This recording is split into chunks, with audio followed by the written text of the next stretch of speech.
महंगाई पर हमलावर कांग्रेस पर बीजेपी का पलटवार। कांग्रेस लगातार महंगाई को लेकर बीजेपी को बना रही है निशाना। अब महिला अपराध को लेकर बीजेपी ने सरकार को घेरा। अलका गुर्जर का आरोप, राजस्थान के किसी भी जिले में महिलाएं सुरक्षित नहीं। राजस्थान में ये स्थिति हो गई है कि देश में जो बलात्कार होते हैं उनमें से 18.72% से ज्यादा बलात्कार की घटनाएं राजस्थान में हो रही हैं। सीएम के नवाचार के बयान पर बीजेपी सांसद ने उठाए सवाल। अलका गुर्जर की खरी खरी महिला शक्ति 2023 में सरकार को देगी करारा जवाब। पीसीसी चीफ डोटासरा का बीजेपी को जवाब, त्वरित कार्रवाई हो रही है। तो मैं समझता हूं कि कानून व्यवस्था में राजस्थान की सरकार अच्छा काम कर रही है और जो भी मुलजिम होते हैं, जो भी अपराधी होते हैं, उनको सजा के अंजाम तक पहुंचाने में हमारी सरकार काम कर रही है। महंगाई का वार, क्राइम का पलटवार। नमस्कार, बहुत स्वागत है आपका। प्राइम डिबेट देख रहे हैं आप, आपके साथ में जेपी शर्मा। तापमान के लगातार बढ़ने की खबरें हैं तो सियासत के तापमान के भी तीखे होते जाने की खबरें लगातार आ ही रही हैं। बल्कि ये मानने वालों की कमी नहीं है कि इस बार चुनाव की गर्मी समय से पहले आ गई है। कांग्रेस महंगाई को लेकर लगातार भाजपा पर हमलावर है। भाजपा ने इस प्रहार का तोड़ कानून व्यवस्था के मुद्दे में ढूंढा है। विपक्ष महिला सुरक्षा को लेकर सरकार पर सवाल उठा रहा है। बयानों के चार्टर पर चटखारे भी हैं और उत्तर प्रदेश को मुजरिमों की सुधारशाला बनाने के दावे भी। तो महंगाई बनाम जुर्म के इस बार पलटवार पर आज प्राइम डिबेट में बात होगी इन सवालों के जरिए कि महंगाई पर हमले का लॉ एंड ऑर्डर के मुद्दे से जवाब, कानून व्यवस्था का मुद्दा क्या दिला पाएगा 2023 में कुर्सी, और क्या यूपी की कामयाबी को राजस्थान में भुनाने की तैयारी में है भाजपा। स्वर्णिम चतुर्वेदी हैं कांग्रेस के प्रवक्ता हमारे साथ, डॉक्टर निमिषा है हमारे साथ भारतीय जनता पार्टी के प्रवक्ता, और एसपी मित्तल साहब वरिष्ठ पत्रकार जुड़े हैं। बहुत स्वागत है आप सभी का। स्वर्णिम जी, आप महंगाई को लेकर हमलावर हैं और ये कानून और व्यवस्था के मुद्दे से उसका जवाब दे रहे हैं। पहले इस पर आपकी टिप्पणी ले लूँ, फिर बात को आगे बढ़ाएं। बोलिए स्वर्णिम जी।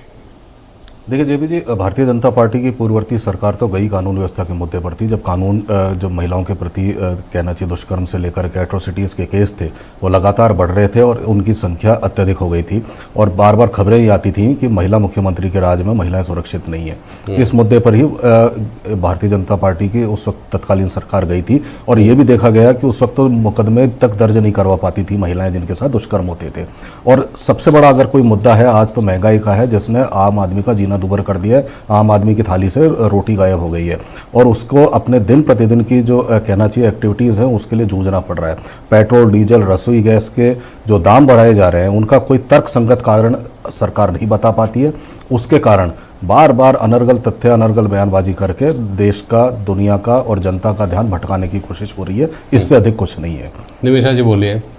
ये कह रहे हैं कि ना कोई तथ्य हैं, ना कोई आंकड़े हैं, ना कोई और ऐसी चीज़ है जो सरकार के खिलाफ जाती है। आपको चूंकि महंगाई के मुद्दे पर जवाब से बचना है इसलिए आप कानून व्यवस्था का मुद्दा ले आए बीच में। निमिषा जी, फोन को आप साइलेंट कर दीजिए या बंद कर दीजिए प्लीज। सबसे दुखद बात तो है कि कुछ 5% वोटों से सत्ता में आकर आए हैं। उसके पश्चात जो स्थितियां राजस्थान की आपने देखी, लगातार 3 वर्षों में महिलाओं के प्रति अत्याचार या एनसीआरबी के आंकड़े जो है लगातार इनके तथ्यों को और आंकड़ों को प्रस्तुत कर रहे हैं। फिर भी स्वर्णिम जी कह रहे हैं कि हम तो इसलिए आए थे क्योंकि लॉ एंड ऑर्डर की बात की जाए तो अभी आप देखिए 4 राज्यों के चुनाव के परिणाम में और उत्तर प्रदेश में तो चुनावी मुद्दा ही लॉ एंड ऑर्डर था और उसको पूरा जनता ने उत्तर दिया है और भारतीय जनता पार्टी के शासन के नेतृत्व को उन्होंने अपनी मोहर लगाई है। तो इनकी बात तो यही धराशायी हो जाती है। और रही बात तथ्यों आंकड़ों की, तो स्वर्णिम जी आप लगता है एनसीआरबी के आंकड़ों को देख करके नहीं आए। आंकड़े तो वहाँ पर दिखते हैं आपको कि हमारी रसोई, तो हाँ कांग्रेस की रसोई में जरूर लाले पड़ गए हैं। कांग्रेस को महंगाई का जरूर मार पड़ा है क्योंकि जब आम जनता की बात करते तो त्योहारों पे आप देखिए, वाहनों की खरीदारी आप देखिए, लगातार सारे रेस्टोरेंट आप देखिए कितना फुल हैं। जनता पूरे जोश और उत्साह से है क्योंकि इकोनॉमी जो है ना जेपी जी, इकोनॉमी बहुत ही असंगठित से संगठित की ओर जा रही है। हाँ, बहुत बड़ा ट्रांजैक्शन हो रहा है, लेकिन अव्यवस्था कहीं पर भी, पूरी दुनिया में कोविड महामारी को झेलते हुए जो भारत ने झेली, तो कहीं ऐसी बहुत बड़ी अव्यवस्था नहीं देखी गई। तो मैं कहूँगी महिलाओं के कोई मुद्दा नहीं है कि ऐसी संवेदनशील स्थिति है जिसमें तुरंत कार्रवाई हो, अपराधी को कटघरे में लाया जाए, उसकी जगह तोड़ना मरोड़ना और तथ्यों और आंकड़ों की बात तो आप ना ही करें तो ही ठीक रहेगा। पूरे भारत में राजस्थान नंबर 1 है, महिलाओं के प्रति अत्याचार हो या महिलाओं के अपहरण के मामले हो। निमिषा जी, आपकी बात का ये मतलब निकाला जाए कि आपने कहा कि लोग रेस्टोरेंट में जा रहे हैं, वाहन खरीद रहे हैं, चारों तरफ खुशी खुशी का माहौल है, मतलब महंगाई तो है ही नहीं कहीं। देखिए, ये केवल कांग्रेस मुद्दा बना रही है इसको। देखिए, कांग्रेस पे महंगाई की मार है, कांग्रेस स्वतः जूझ रही है। मतलब यही है ना, कांग्रेस सिर्फ महंगाई से जूझ रही है, चाहे वो वोटों की महंगाई हो, चाहे वो पैसों की महंगाई हो, वो सब मान लिया, लेकिन आपके यहाँ महंगाई नहीं है और जनता के बीच में महंगाई नहीं है, ये कहना चाह रही हैं क्या? देखिए, निश्चित तौर पर महंगाई को खारिज किया जा सकता है क्या? एकमात्र मुद्दा बना रही है, क्योंकि मुद्दा विहीन हो चुकी कांग्रेस यदि आज महंगाई को मुद्दा बना करके अपनी उपस्थिति दर्ज करा रही है, तो मैं ये कहूंगी कि ये निश्चित तौर पर इनकी करारी हार होगी, क्योंकि जनता है, ये सब जानती है। जेपी जी, आज महिलाओं जैसे संवेदनशील मुद्दे पर भी विधानसभा में ये कहा जाता है तो मर्दों का प्रदेश है। कितनी दुखद बात है ये कि विधान के सभा के आप परिदृश्य में ये कहते हैं और आप ये कहते हैं कि सड़कें कैटरीना कैफ जैसी होनी चाहिए। ऐसे तो वक्तव्य कांग्रेस के मंत्रिमंडल के वरिष्ठ मंत्रियों के द्वारा दिए जाते हैं। और आज यदि महिलाओं की बात की जा रही तो महिलाओं की स्थितियों को भयावह होती जा रही। प्रतिदिन लगभग 10 महिलाओं के साथ या तो अत्याचार होता है या बलात्कार होता है, और उसके बावजूद भी कांग्रेस इसमें सुध लेने को तैयार नहीं है। आज 3 वर्ष के बाद महिला आयोग की नियुक्ति हुई है, लेकिन क्या इन मुद्दों की गंभीरता महिला आयोग या महिला बाल विकास विभाग समझता है? मैं जेपी जी ठीक है, ये दोनों बातें एक दूसरे में ज्यादा गुथ जाएंगी, समझ में नहीं आएगी बात। पहले महिलाओं के प्रति अपराधों का जो मुद्दा आपने उठाया उसके ऊपर बात कर लेते हैं, फिर महंगाई पर वापस आता हूँ। आप जो कहती हैं कि है ही नहीं, स्वर्णिम चतुर्वेदी जी, अगर आपके पास आंकड़े हैं तो आप आंकड़े दीजिए इस बात को, आपके दावे को कि राजस्थान में महिलाएं सबसे ज़्यादा महफूज महसूस करती हैं अपने आप को, भाजपा खारिज कर रही है। देखिए जेपी जी, मैं तो एक ही बात कहना चाहता हूँ, जब हमने शासन संभाला था उस वक्त के अगर आंकड़े देखें सन 2018 में, तो सन 2018 में महिला दुष्कर्म के मामलों में जो बढ़ोतरी थी वो थी 37% की दर से बढ़ रहे थे। ये 37% की दर वो थी जो हिंदुस्तान में कहीं भी नहीं थी, किसी प्रदेश में नहीं थी, राजस्थान में थी, और आज ये दर नहीं है, ये घटी है। दूसरी चीज, अगर आप अन्य देखें, महिलाओं से संबंधित और अपराध देखें तो उस वक्त की जो आंकड़े थे वर्ष 2018 के, ये हमने उस वक्त भी जारी किए थे, भाजपा से जवाब मांगा था, 10 दुष्कर्म की घटनाएं प्रतिदिन हो रही थी। और ये आंकड़े मैं उस स्थिति में बता रहा हूं जब 37% मामले जो महिला दुष्कर्म के थे वो महिलाओं को कोर्ट में जाकर के दर्ज कराने पड़ते थे, थानों में तो होते ही नहीं थे। बहुत सारी कितनी महिलाएं ऐसी रही होंगी जो कोर्ट में जा नहीं पाई होंगी। देखिए, दूसरी चीज, मैं एक इनसे जो कह रहे हैं, यहाँ पे सवाल उठाते हैं, बार बार बात करते हैं, ये बात बहुत सही है। इन्होंने कहा भाजपा के लिए महंगाई कुछ भी नहीं है, भाजपा के पास बहुत पैसा है। महंगाई पर तो अभी बात करते हैं, सुनिए, ठीक है, दोनों मामले एक एक करके पहले अपराधों की बात करते हैं। एक मिनट निमिषा जी, मेरा एक इनका जो उत्तर मैं बता देती हूँ। हनुमानगढ़ के सेक्टर 12 में 22 मार्च को बच्ची का अपहरण होता है। उसके माँ पिता को माँ गाड़ी के सामने लेटती है कि हमारी बच्चियों को ढूंढ के लाओ, वहां आश्वासन दिया जाता है 24 घंटे इंतजार कीजिए। जयपुर की 2 बच्चियों का अपहरण हो जाता है। एक भाजपा विधायक हैं गोगुंदा के प्रताप सिंह अमेठी, 7 माह में 2 बार बलात्कार के उन पर आरोप लगे। क्या भाजपा की किसी महिला नेत्री ने एक बार भी उनके ऊपर सवाल उठाया? किसी ने नहीं उठाया। आरोप यहाँ पे जो लगते हैं, आप राजनीति करने आते हैं, सीबीआई जांच कराओ, सीबीआई जांच दे देते हैं, उसके बाद एक भाजपा का नेता खड़ा होकर के सीबीआई पर प्रश्न नहीं उठाता कि अलवर कांड की जांच क्यों पूरी नहीं हुई। कोई नहीं बोलेगा, क्योंकि इनको केवल महंगाई के मुद्दे से ध्यान भटकाना है, अपनी राजनीति चमकानी है। एक नेता इनका बयान देता है तो 25 नेता तैयार होकर के उसी तथ्य पर अपनी राजनीति चमकाने आते हैं, केवल और केवल। लेकिन ये जवाब नहीं देंगे कि भाजपा ने राजस्थान को किस स्थिति में छोड़ा था। महिला दुष्कर्म के मामले 37% बढ़ोतरी।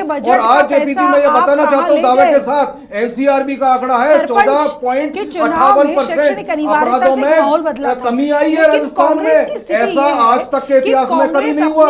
ये कमी सिर्फ अशोक गहलोत शासन में आई है। भाजपा शासन में जहाँ पे 24% की दर से अपराध बढ़ रहे थे, आज अपराधों में कमी आई 14% की।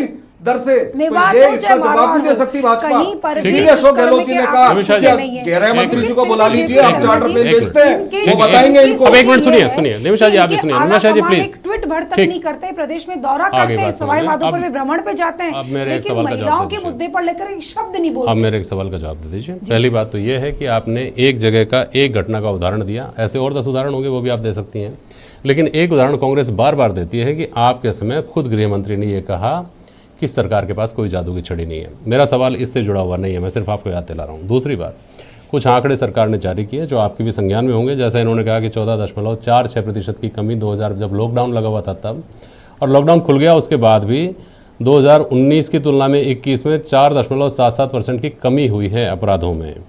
इसके अलावा महिला अत्याचारों का अनुसंधान समय ये दावा करते हैं कि 17-18 में 274 दिन हुआ करता था, उसको 79 दिन के ऊपर 79 डेज के ऊपर ये ले आए। 3 साल में पॉक्सो एक्ट के 620 मामलों में सजा सुनाई, 7 को फांसी और 137 को आजीवन कारावास की सजा सुनवा दी इन्होंने। और क्या चाहते हैं आप इनसे, निमिषा जी?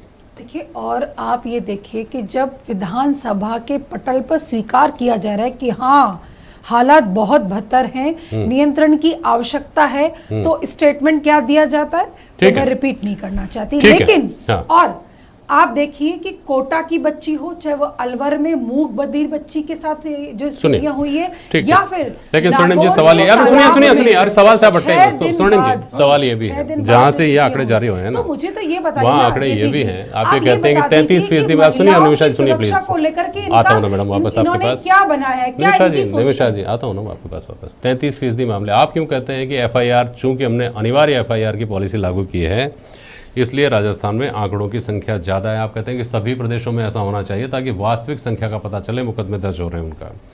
स्वर्णिम जी, क्या आप दावे के साथ ये कह सकते हैं कि राजस्थान के किसी एक थाने का नाम आप दावे के साथ बता सकते हैं कि फला थाने में इस तगासे से एक भी मामला 1 महीने में दर्ज नहीं हुआ? देखिए, मैं तो नहीं कर सकते आप। देखिए, कोई आपकी पार्टी के मंत्री PCC में दरबार में भी पहुंचे हैं कि हमारी FIR दर्ज नहीं हो रही। आपकी पार्टी के विधायकों ने विधानसभा में भी ये बात उठाई है कि FIR दर्ज नहीं हो रही, और आप अब भी ये मानते हैं कि 16% जो मामले हैं वो FIR से दर्ज नहीं हो रहे, इस्तगासों से हो रहे हैं। क्या फर्क, कौन कर रहा है ये फर्क? ये 33% होते थे, वो 16% पे आ गए। तो ये स्क्रूटिनी करने का निरक्षीर विवेक पुलिस को कहां से मिला हुआ है, वो पैमाना क्या है? देखिए, मैं आपको बताता हूं, इसमें जो आंकड़े जारी किए इसके साथ आंकड़ा ये भी जारी किया कि कैसे भारतीय जनता पार्टी के शासन में कोर्ट से दर्ज होते थे और अब उसमें कमी आई है। ये सुधार का प्रश्न है, इसको पॉजिटिविटी के साथ देखना चाहिए। दूसरी चीज, जो आंकड़ा आपने बताया कि जो अनुसंधान होता था महिला अपराधों को लेकर के 180 दिन करीब लगते थे भारतीय जनता पार्टी को बलात्कार के मुकदमे में जांच करने के लिए, 280 दिन, और हम उसको लिए 80 दिन तक। तो ये इससे एक चीज ये तय हुई कि जो हम न्याय दिलाने की प्रक्रिया है उसको हमने तेज किया, गति दी है, और उससे ही हमें ये पता पड़ा, जेपी जी, उससे ही हमें ये पता पड़ा कि एक साल में कितने मामले, जो हमने बताया 41% मामले गलत दर्ज हुए, ये पुलिस ने अनुसंधान में पाया, जिसमें या तो महिलाएं मुकर गई अपने बयानों में या उन्होंने बयान अनुसंधान में ये पाया गया। तो ये चीज तब पता पड़ी कि जब मामला एक साल तक अनुसंधान ही नहीं होता था भारतीय जनता पार्टी के शासन में, हमने तो 3 महीने में कर दिया। मित्तल साहब, बात जब ये सिक्योरिटी की निकलती है तो उत्तर प्रदेश तक जरूर पहुंचती है। अभी आज भी जो कहा गया वो ये कहा गया कि चार्टर प्लेन तो उन अपराधियों के लिए जुटाइए जिनको आपको सुधारना है, उनको उत्तर प्रदेश भेज दीजिए, ठीक करवा देंगे। अब सवाल ये है कि क्या राजस्थान की जो सामाजिक पृष्ठभूमि है, हमारे यहाँ के जो हालात हैं, वो उत्तर प्रदेश के तरह के क्या हैं क्या, जहाँ रात को महिलाएं घरों से निकलने में डरती थी। जब चुनाव में रायशुमारियाँ हुई तो इस तरह के बयान आए थे सामने, तो क्या उस तरह का माइलेज इस मुद्दे से, राजनीतिक फायदा भी इस मुद्दे से, इसका राजनीतिक जो पॉलिटिकल आउटकम है वो इस तरह का निकलता हुआ देखा जा सकता है क्या मित्तल साहब?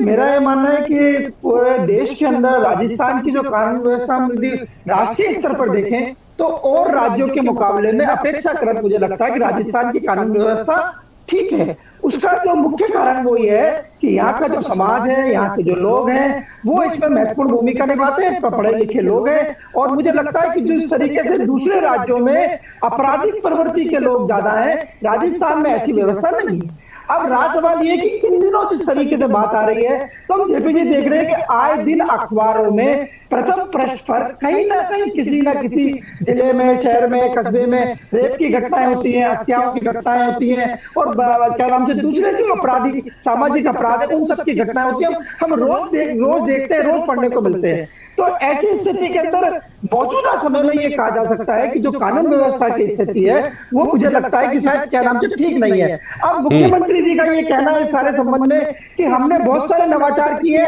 और हमने अपराधों को रोकने के लिए जो काम किए हैं वो केंद्रीय गृह मंत्री राजस्थान में आके देख सकते हैं। मेरा ये मानना है कि शायद ये तर्क उचित नहीं है। हमको कोशिश ये करनी चाहिए कि किसी भी तरह राजस्थान के अंदर अपराध रुके। अपराध रुकना बहुत जरूरी है। हम देख रहे हैं कि महिलाओं की जिस प्रकार हत्या हो रही है, बुजुर्ग महिलाओं की हत्या हो रही है और ये जो सारी स्थिति हो रही है मुझे लगता है कि राजस्थान की प्रतिष्ठा के अनुकूल नहीं है। मैं इस मौके पे एक बात और कहना चाहता हूं कि ये जो कानून व्यवस्था का आरोप है ये कोई भारतीय जनता पार्टी नहीं लगा रही है। जो मुख्यमंत्री के सलाहकार है सीएम लोढ़ा साहब, उन्होंने विधानसभा में पुलिस पे ये आरोप लगाया है कि पुलिस अपने कर्तव्य के नाम से निर्वाह नहीं कर रही है, इसलिए अपराध बन रहे हैं। उन्होंने कई मुद्दे उठा के ये बात कही है, पिन पॉइंट ये बात कही है कि राजस्थान की कानून व्यवस्था खराब है।